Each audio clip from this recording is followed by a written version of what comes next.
Again back with my new video. तो जैसे कि अभी हम डील कर रहे थे आईसीएसई बोर्ड क्लास 10 की पोम को, तो आज हम नेक्स्ट पोम डिस्कस करेंगे। इसका टाइटल है अ कंसिडरेबल स्पेक, जिसे लिखा है रॉबर्ट फ्रॉस्ट ने। ठीक है, सो आइए हम इसका लाइन वाइज एक्सप्लेनेशन स्टार्ट करते हैं। A speck that could have been beneath my sight on any but a paper sheet so wide set off across what I had written there. So यहाँ पे वो कहता है कि एक स्पेक है, एक मतलब धब्बा है। स्पेक्स का मीन्स होता है यहाँ पे धब्बा, जो कि बहुत छोटा है। वो मेरी नजर से दिखता भी नहीं, वो इतना ज्यादा छोटा है, मुझे एकदम उस पर ध्यान ही नहीं जाता। बट वो मेरी नजर पे इसलिए गया, मेरी नजर उस पर इसलिए गई क्योंकि वो व्हाइट पेपर के ऊपर वो धब्बा था, वो जो ब्लैक कलर का धब्बा था, वो इसलिए मैं उसको देख पाया क्योंकि वो व्हाइट कलर के पेपर पे था। अब ऑब्वियसली बात है, जो व्हाइट कलर पे होगा उस पर कोई भी डार्क कलर उठ के आएगा, उसको हमें देख सकेंगे।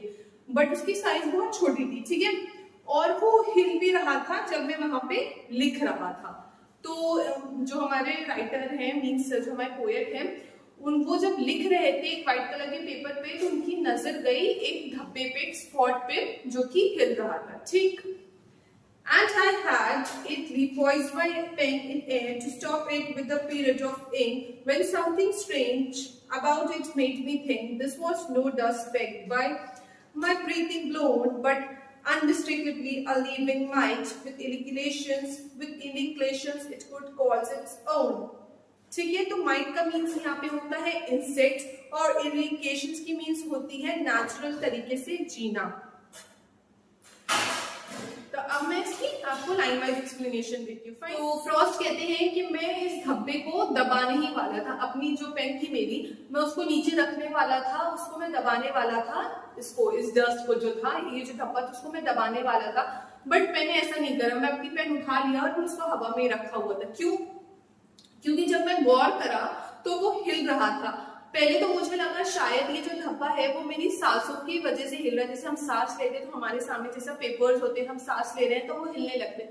तो उसको लगा कि शायद ये धब्बा जो है वो कोई ऐसी नॉन लिविंग थिंग है जो मेरी सांस लेने की वजह से हिल रहा है। बट जब वो उसके पास गया तो उसने देखा कि नहीं, ये तो एक कीड़ा है, एक इंसेक्ट है जिसका नाम है माइट। तो वो कहता है ये कोई डस्ट नहीं है जो मेरी सांसों की वजह से हिल रहा था, बट ये तो एक लिविंग क्रिएचर है। फाइन, तो अब as with suspicion of my pen, and then came racing wildly on again to where my manuscript was not yet dry, then paused again and either drank or smelt with loading for again it turned to fly. तो पहले मैं इसमें इस paragraph के जो hard words हैं उसके मैं आपको मीनिंग्स बता देती हूँ। तो यहाँ पे वाइडली का मीन्स तो कॉमन है, उसका मीन्स होता है जंगली, ठीक है। देन आता है मैन्युस्क्रिप्ट, जो हाथ से लिखे गए लेटर्स होते हैं उसको हम मैन्युस्क्रिप्ट्स बोलते हैं। जो हाथ से जो भी चीज हम लिखते हैं उसको मैन्युस्क्रिप्ट्स बोलते हैं। फाइन, और फिर लोदिंग का मीन्स होता है नफरत करना, ठीक है। तो हमारे जो पोएट है वो कहते हैं लगता है ये जो इंसेक्ट है इसका कुछ अलग अंदाज है जीने का, क्योंकि मोस्टली जो इंसेक्ट्स होते हैं वो कहाँ पाए जाते हैं, वो ग्रीनरी में पाए जाते हैं, ठीक है। तो वो कहता है लगता है इसका कुछ अलग अंदाज है जीने का, इसलिए वो यहाँ पे है। फाइन, ये जो इंसेक्ट है जिसका नाम यहाँ पे बताया गया माइट, तो वो कहते हैं ये पेन से डरा हुआ था। क्यों पेन से डरा हुआ था? क्योंकि उसे लग रहा था शायद मैं उसको मार दूंगा इस पेन के जरिए से। तो पहले तो वो एक जगह पे रुका हुआ था, बट फिर जब मेरी तरफ से उसको कोई रिस्पॉन्स नहीं मिला तो फिर वो पागलों की तरह पूरे पेपर्स पे ऐसे नाचने लगा, जैसे नहीं मक्खियां होती हैं या कोई भी छोटे इंसेक्ट्स होते हैं वैसे गोल गोल गोल गोल गोल घूमने लगे। तो वही वो कह रहा है कि वो पहले फिर पूरे उसमें पेपर में पागलों के जैसे घूमने लगा। फिर वो जहाँ पे वो लिख रहे थे, जहाँ पे उन्होंने स्टॉप कर रखा, वो वहां पे आया और थोड़ी देर रुक गया। तो उनको लगा कि वो चाय तो उसको शायद पीने आया है या स्मेल करने आया, और वो इंक जो थी वो गीली थी क्योंकि वो वहीं पे रुके हुए थे लिख के, ठीक है। तो वो कह रहे हैं कि शायद उसको वो इंक को वो पीने आया था या स्मेल करने आया था, बट मे बी उसको वो इंक की स्मेल अच्छी नहीं लगी, इसलिए वो टर्न हो गया उड़ने के लिए।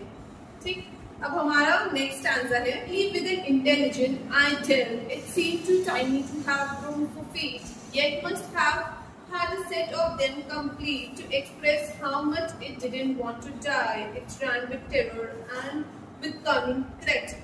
तो इसमें हमारे पोएट कहते हैं ये लगता है ये जो इंसेक्ट है इसका कुछ अलग अंदाज है जीने का, क्योंकि मोस्टली जो इंसेक्ट्स होते हैं वो कहाँ पाए जाते हैं, वो ग्रीनरी में पाए जाते हैं, ठीक है। तो वो कहता है लगता है इसका कुछ अलग अंदाज है जीने का, इसलिए वो यहाँ पे है।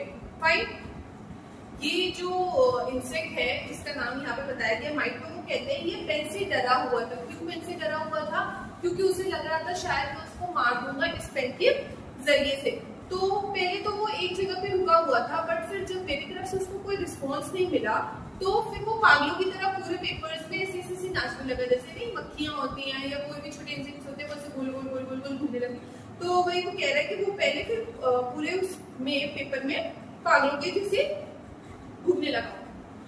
फिर वो जहाँ पे वो लिख रहे थे, जहाँ पे उन्होंने स्टॉप कर रखा, वो वहाँ पे आया और थोड़ी देर रुक गया। तो उनको लगा कि वो चाहे तो उसको शायद पीने आया है या स्मेल करने आया, और वो इन जो थी वो गिरी थी क्योंकि वो वहीं पे रुके हुए थे लिख के, ठीक है। तो वो कह रहे हैं कि शायद उसको इनको वो पीने आया था या स्मेल करने आया था, बट मे बी उसको इनकी स्मेल अच्छी नहीं लगी, इसलिए वो टर्न हो गया उड़ने के लिए, ठीक। अब हमारा next answer, it fluttered, I could see it hesitate, then in the middle of the open sheet, cover down in desperation to accept whatever I accorded it of fate. तो यहाँ पे कवर डाउन का मतलब होता है वो छोटा कर लेना, ठीक है। तो वो जैसे कि उड़ा था भागने के लिए, बट फिर वो वापस से पेपर के बीच में आके ही रुक गया। वो डर के मारे सिकुड़ गया पेपर के बीच में आके। अब जैसे कोई भी एनिमल्स होते हैं, लेकिन जब वो डरते हैं तो सिकुड़ जाते हैं। अब अगर हम इंसानों की बात करें तो जब हमें डर लगता है तो वैसे शिवर करते हैं, हमारी बॉडी हिलती है, ठीक है, हमें गूज़बम्स आते हैं। तो वैसे ही वो पेपर के बीच में आके सिकुड़ गया, मानो उसको ऐसा लग रहा था कि अब मेरे हाथ में कुछ भी नहीं है। उसने अपना सब कुछ किस्मत के हाथ में छोड़ दिया कि ठीक है, जो होगा किस्मत में मेरे जो लिखा होगा वो ही होगा। तो पोएट कहते हैं और उसकी जो किस्मत है वो किसके हाथ में है? वो मेरे हाथ में है। फाइन। तो हमारा सिक्स्थ आंसर है, I have none of the tender though collectively romantic love with which the modern world is being swept, ठीक है। तो आइए पहले हम इसकी मीनिंग देख लेते हैं।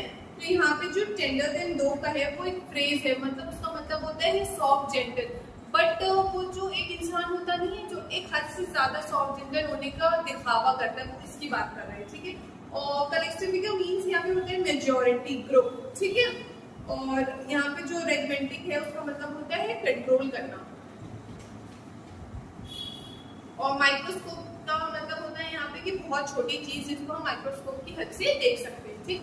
तो हमारे जो पोएट है वो कहते हैं कि मेरा नेचर ऐसा नहीं है कि मैं दिखावे के लिए प्यार करूँ या मैं इतना ओवर प्यार कर दूँ। जो लोग शो ऑफ के लिए प्यार नहीं करते, दिखावे के लिए ऐसा प्रिटेंड करते हैं कि हाँ मैं बहुत सॉफ्ट हार्टेड हूँ, बहुत काइंड हूँ, बहुत जेंटल हूँ, बट वो अंदर से वैसे नहीं होते।